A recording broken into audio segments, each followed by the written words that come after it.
Grand messe d'information sur antenne à la chaîne de référence. Mesdames, Messieurs, bonjour et bienvenue dans ce journal. Plus que quelques heures avant le dépôt par la coalition C64 de la plainte contre le chef de l'État Félix-Antoine Tshisekedi pour haute trahison à la Cour constitutionnelle. À en croire Prince Epenge, président de l'ADD Congo, la justice peut juger l'intention. On l'écoute.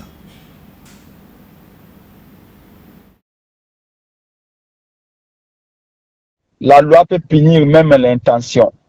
L'intention de Félix Tshisekedi est claire. Il veut rester au pouvoir comme Paul Kagame internellement. Et nous ne sommes pas au Rwanda ici, nous sommes au Congo. Et deuxièmement, il a posé déjà des actes parce que c'est que la loi Ngondanko est en train de voir, c'est un changement de l'article 220. La base même sur laquelle la Constitution est assise. Donc les actes sont là, il s'agit de la haute trahison. Félix Tshisekedi s'est rébellé contre la Constitution, de la même manière que Nanga s'est rébellé contre la nation. Donc nous devons combattre ces deux rébellions-là. Et pour le reste, c'est une action d'abord symbolique, mais sachez, vous devez le savoir, que l'État n'efface pas les crimes. Si vous commettez des crimes aujourd'hui, dans 5 ans, dans 10 ans, vous allez être poursuivi. Donc on va déposer évidemment la Cour constitutionnelle, c'est vrai. Mais nous savons qu'à la Cour constitutionnelle, il y a un taliban qui ne peut que s'arranger derrière Tshisekedi, mais tout ce qui monte finit par descendre. Tshisekedi est monté, il va descendre. Et la plainte va l'entendre patiemment et il sera présenté et il va devoir répondre à ses actes. Il a déjà violé intentionnellement la Constitution en initiant la proposition de loi Ngondanko, et ça c'est clair. Et pour sa part, le rassemblement des compagnons d'Étienne Tshisekedi pour le changement et le progrès social a vivement répondu à ce qu'il qualifie des élucubrations de la coalition C64 autour de plusieurs questions, notamment à la plainte contre le président de la République. En réponse, les caciques de ce regroupement prévoient et aussi de porter plainte contre Martin Fayoulou et ses hommes. La suite avec Fofana Moukoubi. Qui touche à Félix Tshisekedi, touche à Gabriel Mokia, à Lisanga Bonganga et à tout le R7-CPS, avait-il déjà averti. Cela a été à nouveau observé lors de leur point de presse tenu au traditionnel siège du MDCO à Gombe. Face au succès de la journée ville morte du 3 juin, revendiquée par la coalition C64, Lisanga Bonganga, coordonnateur du rassemblement proche du pouvoir, dénonce un triomphalisme sans fondement et il souligne un échec cuisant. Alors que de la vie unanime, il est attesté que leur cirque du mercredi dernier n'a été qu'un échec cuisant et se pavane dans une autosatisfaction périle. Prenons l'opinion à témoin. Les R7-CPS constatent le non-sens du triomphalisme des hommes de Kagame et de Kabila. Il a en outre salué la distance affichée par la population à l'appel et au mot d'ordre de l'opposition, estimant que les activités se sont poursuivies normalement dans plusieurs endroits. Gabriel Mokia, dressant à son tour un constant sans appel, a fustigé la manipulation de la coalition C64 avant d'accuser l'opposition congolaise de trahison envers la nation et envers la mémoire des sphinx de Limité, Étienne Tshisekedi Wamulumba. Les déclarations qu'ils font sont de nature à provoquer quelqu'un. On dirait qu'ils ont des armes, alors ils veulent utiliser ces armes-là contre nous. Quant à la plainte contre le chef de l'État, qui prévoit déposer dans l'avenir les opposants, Gabriel Mokia insiste sur la violation flagrante de l'article 64 alinéa 2 de la Constitution qui dit, je cite, « Toute tentative de renversement du régime constitutionnel constitue une infraction imprescriptible contre la nation et l'État. Elle est punie conformément à la loi. » Fin de citation. Ils envisagent eux aussi de porter plainte contre la coalition C64 si l'action prévue par celle-ci venait à prendre corps. Pas d'initiative de réforme constitutionnelle sans un cadre national inclusif et apaisé. C'est la position officielle de l'Église du Christ au Congo sur le débat autour du changement ou non de la Constitution. À la majorité au pouvoir, on se réjouit de ce point de vue officiel de l'ECC. Diabanza Amonanene, député national de l'UDPS, estime du moins que tout le monde ne prendra pas part au dialogue. On l'écoute. Je crois que le CC vient de suivre réellement la position qui était la nôtre avec la structure que nous avons mis en place il y a longtemps, le camp du débat, lors de la chute de Goma. Et par rapport au débat, nous estimons qu'il est important dans un État qu'à chaque fois qu'il y a un sujet qui divise, que nous puissions débattre en termes d'idées. Et de ce débat, lumière va jaillir. Je salue sa position parce que nous l'avons déjà dit en son temps. Je me dis, à l'époque où ils étaient en train de proposer ce dialogue, nous n'étions pas d'accord avec cette manière de faire. Il y a eu une agression à l'Est, il y a des villes qui sont en train de tomber. Il fallait commencer par dénoncer en premier lieu l'agression rwandaise et en second, réfléchir comment sortir de la crise. Mais malheureusement, ce qu'ils étaient en train de proposer, j'estime, compte tenu de l'agression, ça n'était pas une solution idoine. Parce qu'on pouvait beau dialoguer avec nos frères ici, de l'intérieur, mais ça n'apportait aucune solution par rapport à la guerre d'agression. Mais dans le contexte actuel, lorsqu'on parle de la constitution congolaise, c'est un problème qui nous concerne nous. J'estime que c'est le peuple qui doit trancher et au regard de la position qui sera la dernière comme arbitre du peuple, il peut y avoir débat entre toutes les deux parties. J'estime que Moïse a droit au chapitre, Kabila a une sanction de justice qui pèse bel et bien sur lui. Et quand il faut parler de Nanga, il a outrepassé tout ce qui était défini dans la Constitution. Et j'estime que le voie utilisé par Nanga n'avait rien à voir avec la démocratie. Diabanza Amonanene, député provincial de l'UDPS. Sa position sur le débat de changement ou non de la Constitution est désormais officielle. Pour les CC, la révision constitutionnelle passe impérativement par la mise en place d'un cadre national inclusif et apaisé. C'était à l'issue de sa 66e session extraordinaire tenue le dimanche 7 juin à Kinshasa que l'Église du Christ au Congo a publié sa position. Regardez. L'Église du Christ au Congo estime qu'une initiative de réforme constitutionnelle dans le contexte actuel doit impérativement répondre à l'exigence d'un cadre national inclusif et apaisé conformément aux dispositions des articles 5, 218, 219 et 220 de la Constitution. Fort de ces évidences, l'Église du Christ au Congo appelle les partis à recourir à la sagesse divine, confère 1 Roi 3, 16 à 28, et aux valeurs ontologiques africaines de l'arbre à palabre. Le dialogue démocratique national et inclusif reste la voie idoine dans ce contexte précis, conformément aux résolutions 2773 et 2808 du Conseil de sécurité des Nations Unies et de dialogue constructif. Nous pouvons trouver des solutions consensuelles et durables pour le bien de notre peuple. Psaume 133 et Matthieu 5, 1 à 12. Puisse l'Éternel bénir nos autorités. Puisse l'Éternel bénir son peuple. Puisse l'Éternel consoler toutes les familles éplorées dans les 3 provinces pendant ce dur moment que traverse notre pays. On reste sur ce chapitre de la loi fondamentale. Avènement d'une 4e République. Willy Bakonga a déposé une pétition de 100 000 signatures à l'Assemblée nationale. Le ministre honoraire dit avoir parcouru plusieurs provinces de la République. Le peuple réclame le changement de la Constitution. On l'écoute. Nous avons aujourd'hui 100 000 signatures conformément à l'article 218 alinéa 4.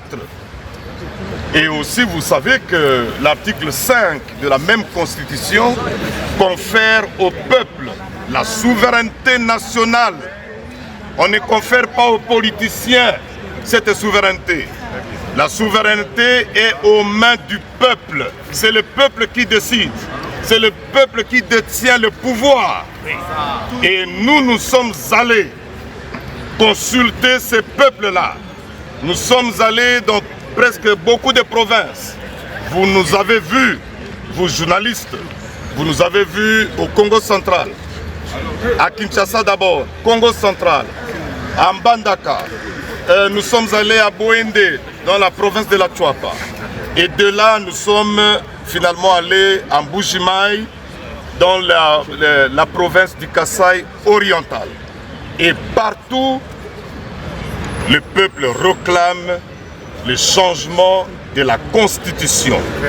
Le peuple réclame l'avènement de la 4e République, puisque la Première République a échoué. La 2e République a échoué. La 3e République avec des guerres, avec des trahisons, complètement échoué. Aujourd'hui, Fachi Béton relève les choses. Willy Bakonga dans ses œuvres. La proposition de loi Ngondankoy sur le référendum n'a pas encore franchi le cap du palais du peuple, mais elle inquiète déjà plus d'un. C'est le cas de Dieudonné Mouchagaloussa, acteur de la société civile, qui invite le chef de l'État à ne pas promulguer la loi référendaire. Regardez. S'agissant donc de la proposition de la loi faite par Ngondankoy, nous regrettons le fait que les députés puissent adopter cette loi alors qu'une partie du territoire national, notamment Bukavu et Goma, sont occupés par l'AFC et leur soutien. Et donc, nous avons demandé à la sagesse du Sénat, surtout à l'honorable président du Sénat, Sama Lukonde, de pouvoir puiser dans sa sagesse, comme à l'époque de Kengo Adonde, pour pouvoir sauver ce qui peut encore être sauvé. Et nous savons qu'il n'est pas encore tard. Mais si jamais par inadvertance ou par autre stratégie quelconque, cette loi arrive à traverser le Parlement, les deux chambres, nous demandons au président de la République de ne pas la promulguer au cas où il arrivera sur sa table, mais également au regard du contrôle citoyen et de tous les processus et des mécanismes constitutionnels qui nous sont favorables, qui nous sont offerts par la loi mère. Donc nous devrions attaquer cette procédure ou ce projet de loi ou cette ordonnance à la Cour constitutionnelle pour inconstitutionnalité à la Constitution. Et donc, raison pour laquelle nous continuons à croire que ça risque de faire la balkanisation du pays parce que une fois le référendum déclenché à Kinshasa sur le changement de la Constitution, il est clair et net que ceux qui sont à l'Est, qui occupent des provinces, vont également dire que cette Constitution ou ce référendum ne les concerne pas, ce qui va ipso facto cautionner ou consacrer la balkanisation ou l'éclatement de la RDC. Et nous ne pensons pas que cela sera à l'actif, sera positif pour les gouvernements ou pour ceux qui nous dirigent actuellement. Et donc nous demandons au président de la République de pouvoir puiser dans sa sagesse et de prendre en compte tous ces éléments et de ne pas suivre tous les flatteurs qui veulent lui amener sur ce schéma-là qui risque de balkaniser les pays. Tout à fait autre chose dans ce journal. L'Institut national de santé publique INSP a réuni dimanche 7 juin à Bunia une cinquantaine de leaders religieux pour renforcer l'engagement communautaire face à la 17e épidémie d'Ebola souche Bundi-Bungyo qui progresse dans la province de l'Ituri. Pascal Lokola et Albertine Mbouyi signent ce reportage.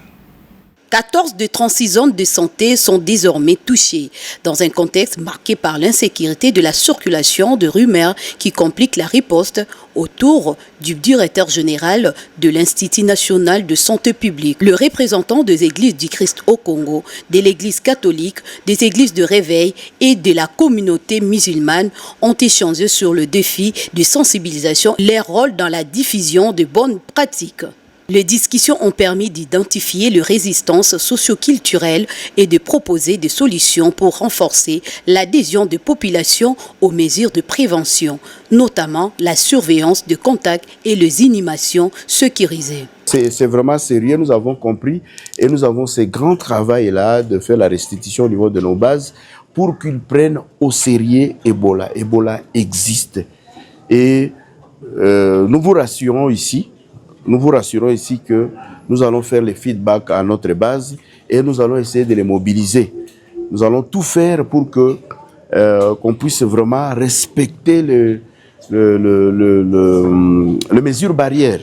Et d'ailleurs, nous les faisons, c'est vrai qu'on n'a pas assez de matériel pour le faire. Par exemple, vous allez voir une église, il y a un seul seau d'eau pour se laver les mains et les gens doivent s'aligner. Si on peut en avoir 2, 3, je crois que ce sont des choses sur lesquelles vous devez aussi réfléchir. Mais une chose est sûre, nous prenons vraiment engagement de mobiliser nos communautés, de les encourager, de respecter les mesures barrières. La rencontre s'est conclue par la signature d'un acte d'engagement, traduisant la volonté commune de leaders religieux de soutenir activement la riposte. À travers cette démarche, l'Institut national de santé publique souligne que la maîtrise de l'épidémie repose autant sur les interventions médicales que sur une forte mobilisation communautaire et la confiance entre autorités sanitaires et population. Restons en Ituri, il a fallu seulement 2 ans après sa réhabilitation pour que le pont Ituri 2 s'effondre à nouveau. Une catastrophe qui aura un impact dans la ville de Mombasa sur le plan économique. Gérienne Bikindou nous en parle. L'effondrement du pont Ituri 2 perturbe davantage les trafics sur l'axe reliant Beni à Mombasa, qui est essentiel pour l'approvisionnement de la population, les transports de produits agricoles et échanges commerciaux. Entre Mombasa et plusieurs agglomérations de l'Ituri, la coupure de cet axe routier aura des impacts sur le plan économique de Mombasa ainsi que sur l'approvisionnement de plusieurs localités qui en dépendent, notamment pour le transport de personnes et les marchandises. Les ponts Ituri 2 qui se trouvent sur la route nationale numéro 44, située sur l'axe routier stratégique reliant plusieurs localités du territoire de Mombasa, s'est effondré ce dimanche 7 juin 2026. Cette infrastructure avait pourtant été réhabilitée et inaugurée le 20 mars 2024 par l'Office de routes. Cette route, considérée comme vitale pour les activités économiques de la région, coupe désormais les trafics. Avant cela, plusieurs alertes sur l'état de cet axe routier et sur le risque d'un nouvel effondrement a été faites par la société civile congolaise. Cette réhabilitation réalisée en 2024 n'aurait pas répondu aux exigences de durabilité attendues par une infrastructure de cette importance. Vous êtes sur Antenne, la chaîne de référence. Merci de votre fidélité, de votre confiance sans cesse renouvelée. Il est désormais grand chevalier des belles lettres et sciences humaines. Le professeur émérite Eli Pambungo Mabinda était décoré par l'Observatoire africain des sanctions positives. La cérémonie s'est déroulée au chapiteau de l'Université de Kinshasa. Dieu merci, Kanda était sur place.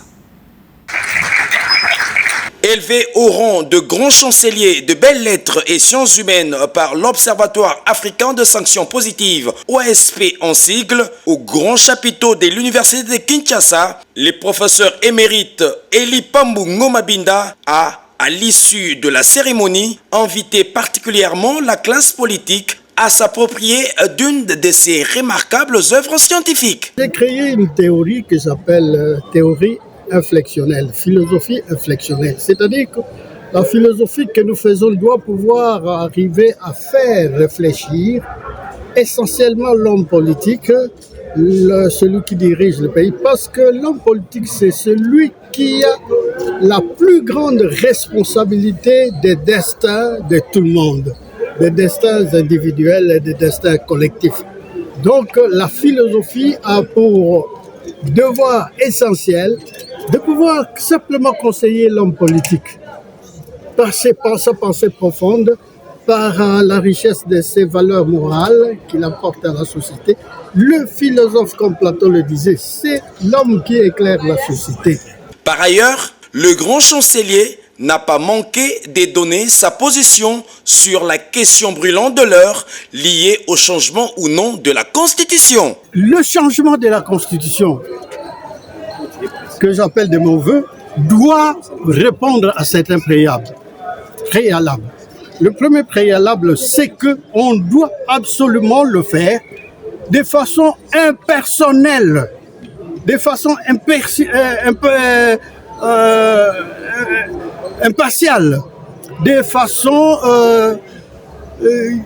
d'une façon telle que vraiment on sente qu'on travaille non pas pour des individus, mais pour la nation entière. Il faut noter que cette distinction consacre plus d'un demi-siècle d'engagement intellectuel, scientifique et académique au service de la République démocratique du Congo et du continent africain, avec près de 50 ouvrages à son actif. Un récit signé Dieu merci Kanda, une page environnement dans ce journal. 8 juin, le monde célèbre la journée mondiale de l'océan. Bien que la RDC ne dispose que de 37 km de littoral à Mwanda, l'océan Atlantique influence directement son climat. Il régule les températures et les saisons sur l'ensemble du territoire. En cette journée mondiale de l'océan, le pays est appelé à repenser sa relation avec cet allié climatique à travers la protection du fleuve Congo et la réduction des déchets. Fifi Zania Fofana Mukubi. Célébrer avec faste dans des pays de l'espace Schengen, la commémoration mondiale de l'importance de l'océan en République démocratique du Congo a été plutôt vécue avec timidité. Pourtant, l'apport de l'océan dans la vie humaine est énorme. La République démocratique du Congo ne compte que 37 km de littoral au niveau de Mwanda dans la province du Congo central. C'est sa seule ouverture directe sur l'océan, ce qui explique l'importance de l'entretien collectif de cet espace accueilli par divers peuples en passant par la conjugaison d'efforts relatifs à la réduction des déchets plastiques, assainissement des berges du fleuve Congo et ses affluents et la protection des forêts riveraines. Ces écosystèmes jouent un rôle primordial dans la filtration de l'eau et la régulation du climat. Les thèmes choisis pour cette édition, réimaginer au-delà du monde que nous connaissons une nouvelle relation avec notre océan, invite à dépasser l'idée d'un océan lointain. Pour la République démocratique du Congo, l'océan Atlantique est donc un acteur clé du climat qui est...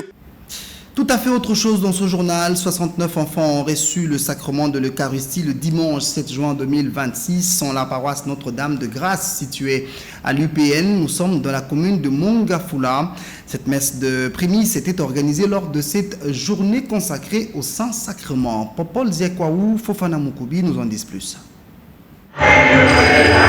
Une semaine après l'inauguration de cette paroisse Notre-Dame de Grâce à l'IPN dans la commune d'Ngalema, par l'archevêque métropolitain de Kinshasa, Fridolin Cardinal Ambongo, 69 enfants ont reçu les sacrements de l'Eucharistie en cette solennité du corps et du sang du Christ. Comme les images les démontrent sur vos écrans, c'était une joie immense au visage de fidèles de cette paroisse qui ont rendu grâce à l'Éternel après 17 ans de construction de cette église avec des chants, danses et acclamations. Devenir ce que nous consommons était des mots justes que l'officiant de l'Eucharistie, abbé Ephraim Kukonda, curé de cette paroisse, a trouvé pour s'adresser aux communiés. Avoir le désir de devenir ce que nous consommons. Amen. Et là, je le dis beaucoup plus aux enfants. Lorsque nous venons communier au corps du Christ, nous devons fournir l'effort de devenir ce que nous sommes. Qu'est-ce que nous sommes? Nous sommes des chrétiens, puisque le Christ est en nous. Et nous devons chaque jour fournir un effort pour prolonger ce que nous recevons ici. Après la consécration, les 69 enfants ont reçu la première fois le corps et le sang du Christ. Pamela Moulanga Chutenge, l'une des communiées, a adressé à toute l'Assemblée un mot de gratitude. Durant ces 2 dernières années, nous avons suivi la formation d'initiation chrétienne sanctionnée le 26 avril 2026 par le sacrement de baptême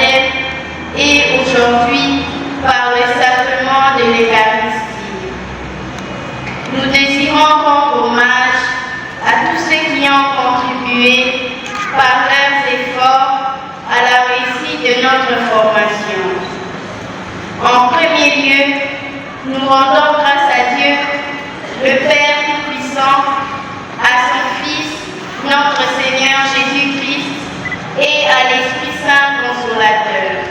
Après les chants d'action des grâces qui s'en est suivi de la bénédiction finale, les 69 communiés ont effectué la sortie de l'église pour un moment de réjouissance. Restons sur la page religion. L'église catholique a célébré le dimanche 7 juin 2026 la solennité du Saint-Sacrement. La messe s'était organisée en la paroisse Saint-Norbert au quartier Masangambila dans la commune de Mongafula. Encore une fois de plus, Popol Ziakwaou et Fofana Mukobi. La paroisse Saint-Norbert à Masangambila dans la commune de Mongafula était remplie comme un œuf à la messe de 6h30 en cette solennité du Saint-Sacrement. Une célébration qui désigne l'Eucharistie, c'est-à-dire le pain et le vin qui sont consacrés par le prêtre lors de l'Eucharistie. Les fidèles ont manifesté leur joie par les chants, danses et acclamations à l'Éternel.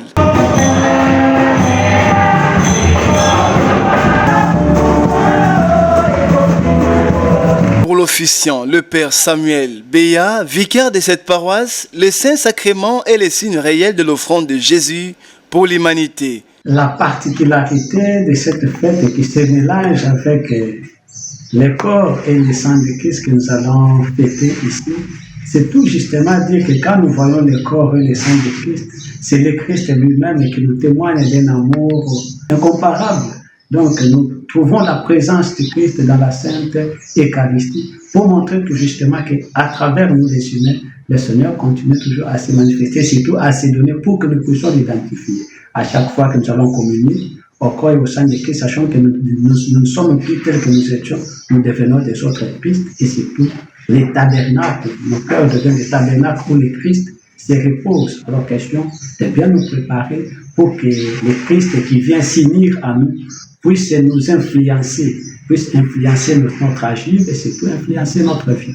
Avant la bénédiction finale, le président de l'office a fait la ronde de l'église pour l'adoration du Saint-Sacrement, qui veut tout simplement dire le corps du Christ. Un reportage de Popol Ziakwaou commenté par Fofana Mukubi du sport. Dans ce journal, les léopards de la RDC affrontent dans les prochaines heures leurs homologues du Chili en match amical international au stade Orléans en France. Une rencontre très attendue pour les hommes de Sébastien Desabre qui ont du mal à trouver le chemin défilé. Ndaye Ilombwechi.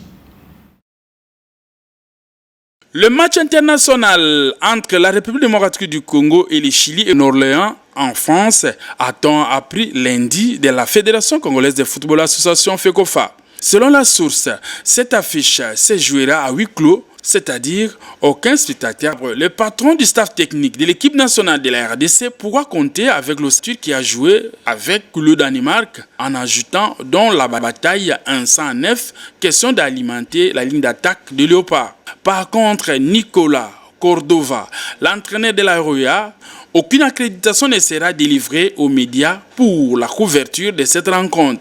Le journaliste et autres professionnels de la presse ne pourront non plus accéder au stade pour suivre l'événement, a souligné la source. Pour rappel, ce match s'inscrit dans le cadre de préparation de 2 sélections aux prochaines échéances internationales.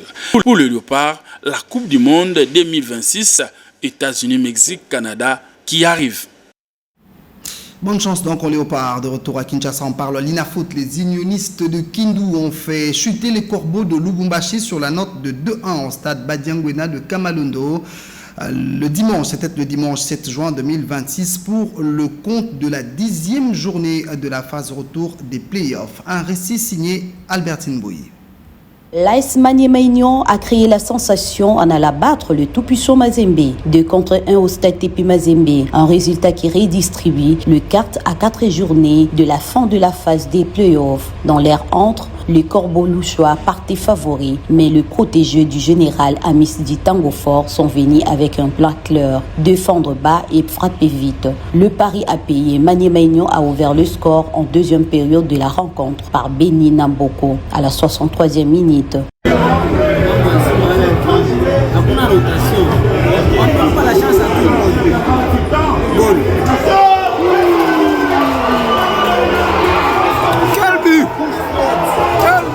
Et marqué le second but par Kabadi Kabango à la 75e minute.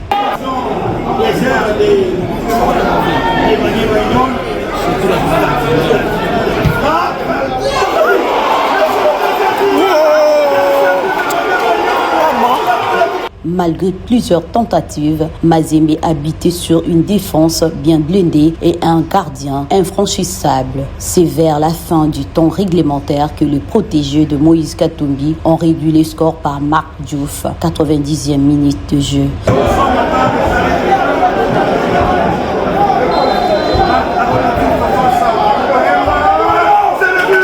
Score final 2-1 en faveur des unionistes de Kindu. Les Corbeaux ont ainsi laissé filer des points précieux dans la course au titre. Du côté de Maniema Union, c'est l'exploit parfait. Les Noirs et Jaunes ont donc signé une victoire de prestige qui relance complètement leurs ambitions africaines. Le classement chamboulé sur envers a changé la donne dans le play-off. Mazembe a perdu du son aura à Lubumbashi. Maniema Union lui a engagé 3 points en or à l'extérieur. Une victoire qui pèse lourd mentalement et comptablement.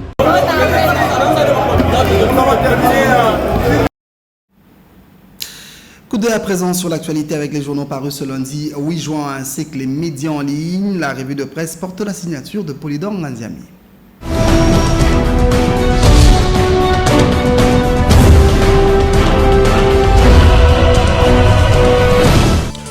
Les débats, déclarations et initiatives autour de la révision de la Constitution de la République démocratique du Congo se multiplient et sont loin de s'effacer de la scène politique.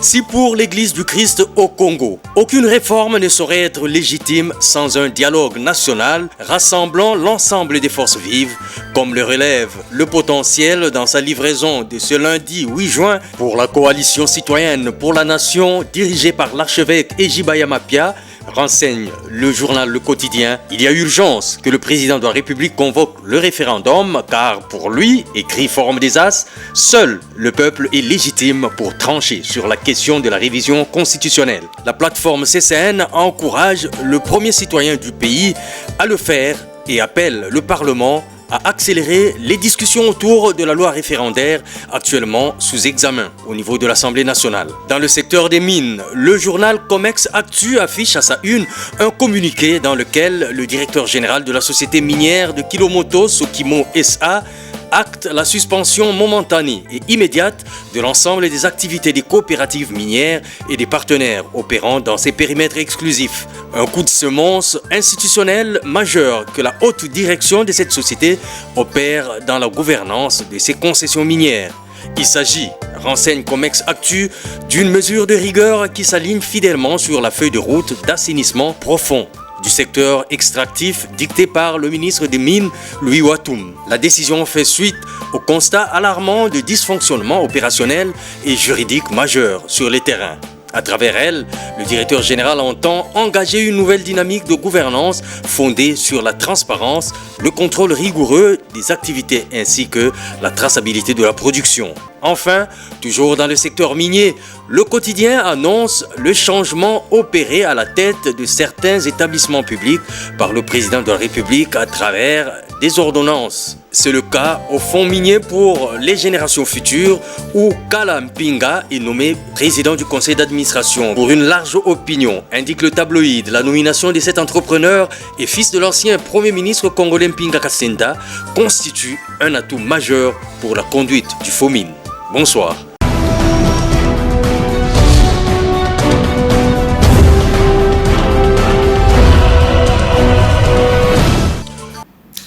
Ce journal est complètement terminé. Merci de l'avoir suivi. Il a été réalisé sous la supervision de Christian Banzola Mangala Makoso avec le concours de toute l'équipe rédactionnelle d'Antena. Mesdames, Messieurs, excellente suite de programmes sur la chaîne de référence. Au revoir.